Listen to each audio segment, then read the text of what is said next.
find that some people create goals that aren't actually attainable for them, but they still reach for it anyways. And when you keep reaching for things that are not naturally attainable for you, you start getting depressed. You start getting into this saving slum where it's like, what am I even saving for? Like, it doesn't feel like it's coming anytime soon. It's one thing to save. It's one thing to slum save when you're like feeling like, oh, every time I get a paycheck, I don't got no money because I'm trying to put all this money into doing this activity or doing this, whatever it is you want to do, the trip, whatever it is. Once you start feeling like that, that means you're budgeting for something that's out of your reach.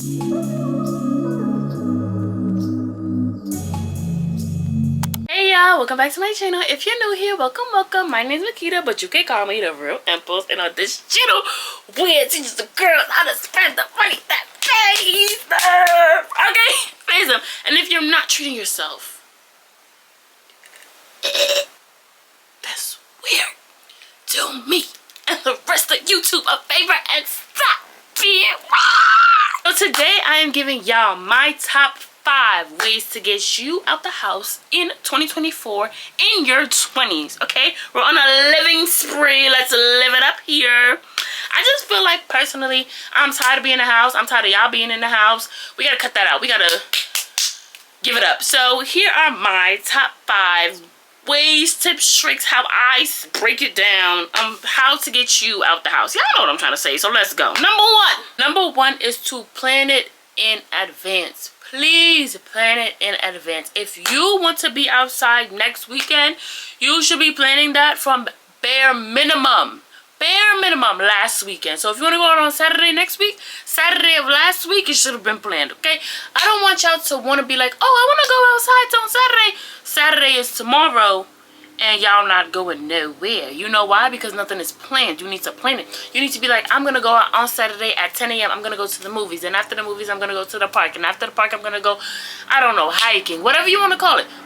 I'm chopping me a mad road.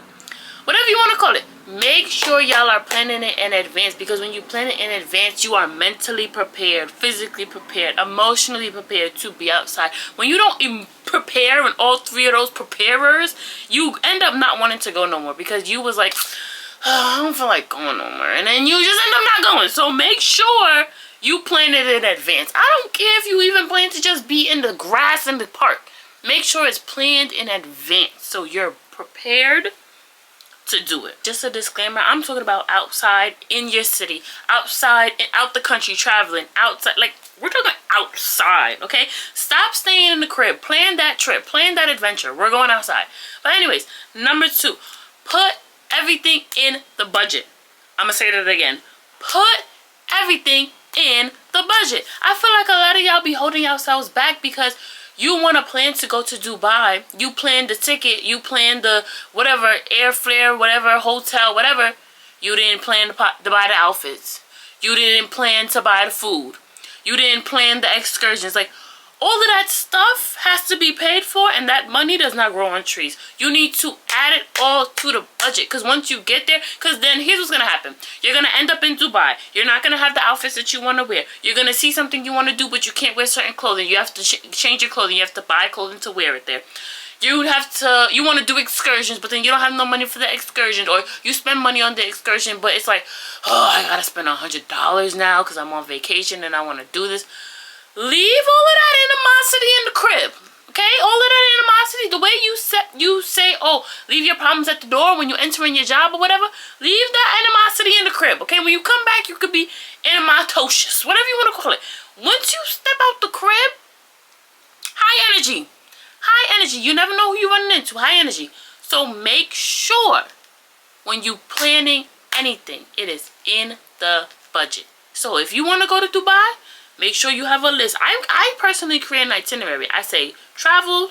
I do transportation A and B. So that's A would be like flying or like boat, like the major one. And then transportation B would be like cars, you know, like maybe I want to ride a scooter. I remember when I was in DC, I was riding a scooter, you know, like, and then you got to plan the food. Are you cooking? Are you eating there? You know, like stuff like that. Then you got to plan the outfits. I personally buy new outfits for every single trip that I go on.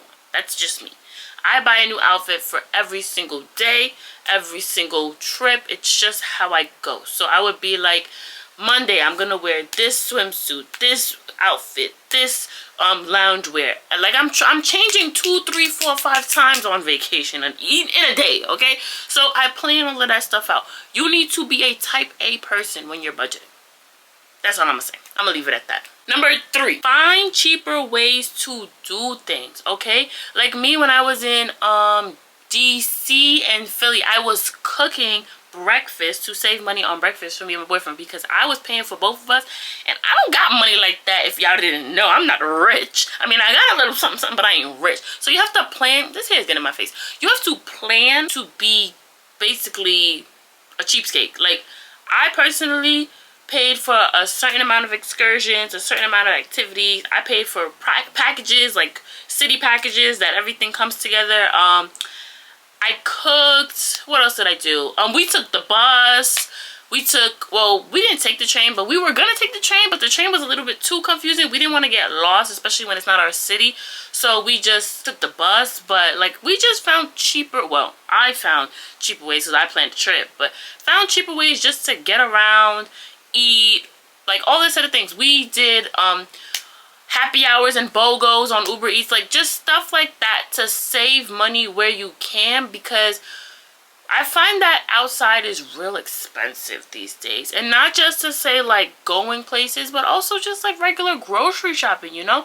So you want to make sure that you're budgeting these things into the itinerary, but also make sure that your budget is sound to you. Like, don't budget something and then you're trying to reach it. You know what I'm trying to say? Budget for something that you can afford. Number 4 is to do your research, okay? Don't go to cities you can't afford. Don't go to activities you can't afford. Don't go to, like me, I can't afford to throw a yacht party, so I'm not gonna budget and save and plan a yacht party. You see what I'm trying to say? Like, do the things that you can afford. Like, just because you're saving for something does not mean you have to go like that extra 30-mile of a plan. You know what I'm saying? I find that some people create goals that aren't actually attainable for them, but they still reach for it anyways. And when you keep reaching for things that are not naturally attainable for you, you start getting depressed. You start getting into this saving slum where it's like, what am I even saving for? Like, it doesn't feel like it's coming anytime soon. It's one thing to save. It's one thing to slum save when you're like feeling like, oh, every time I get a paycheck, I don't got no money because I'm trying to put all this money into doing this activity or doing this, whatever it is you want to do, the trip, whatever it is. Once you start feeling like that, that means you're budgeting for something that's out of your reach. Stop budgeting for things that you cannot actually attain. Like, it is attainable in like retrospect, but in actuality, in happiness over everything else, it's not possible. Like, you shouldn't be saving 75% of your check for the thing that you're saving for, unless you have nothing to pay for and that's like, you know, that works for you. But for us little people, the people that live on the regular streets, regular roads every day, making regular wage jobs and whatever salaries you're making, stop budgeting for things that you actually cannot afford. Like, budget for things like, I can afford a trip to Arizona. Arizona was like the first thing, I don't know, but I could budget a trip to like Cali. I can't afford Dubai right now. Me, Greece, we ain't besties right now. You see what I'm trying to say? Like, budget things that you can actually afford. Like, I don't have $5,000 to take me out the country right now, but I could scrummage up 1,000. I could scrummage up a little 2,000. You know what I'm trying to say? Budget things that you can actually afford. So do research and all this other stuff. Number 5, the best way to get yourself out the house, y'all, and I promise you, I put it on everything. This is your number 1 tip. If I don't teach y'all nothing, this is what I taught y'all. Go with people that you trust. Go with people that you trust. Don't plan a picnic date with someone that's gonna be counting. Well, the ice cream was $176 and the pizza was $3.75, and don't go with people like that.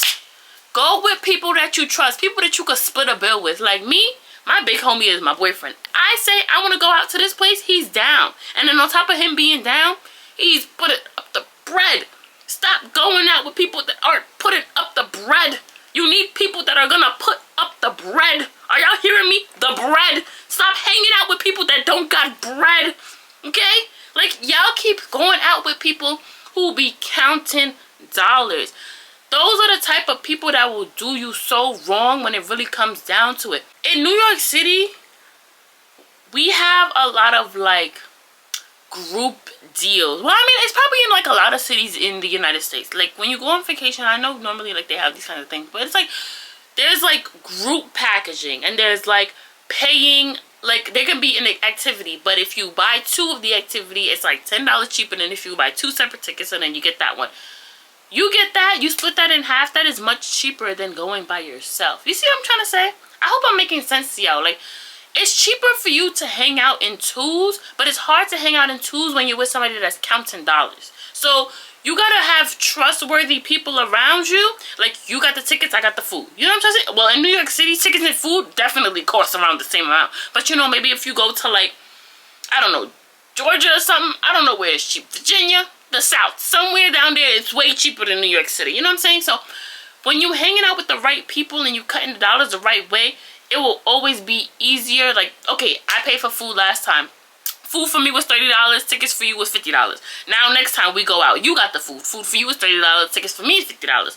You're hanging out with somebody that can always cut the cost. That's what I'm trying to say. Like, always hang out with people that can cut your costs and break even with you a little bit sometimes here and there, whatever the case may be, because it's gonna be hard for you to be outside all the time doing it solo, living it big, and you're paying. I'm not saying to use your friendships or whatever. I'm just saying going in twos breaks down the dues. That's all I'm saying. That's all I'm saying. That is it for this video. I hope y'all enjoyed. Follow me on Instagram at Makita, MAK3DA_. Follow my business page on Instagram at luxempulse. And follow my business page on TikTok at luxempulse. And I will see y'all in the next one, which will be a vlog. Y'all see I'm trying to give y'all 2 videos a week. I'm trying to give y'all some shorts. I'm trying to give y'all Instagram reels. I'm trying to do the whole 9 this summer, alright? We turning this page all the way around, okay? All the way around. Call me mindless behavior. Love y'all. See y'all in the next one. Bye.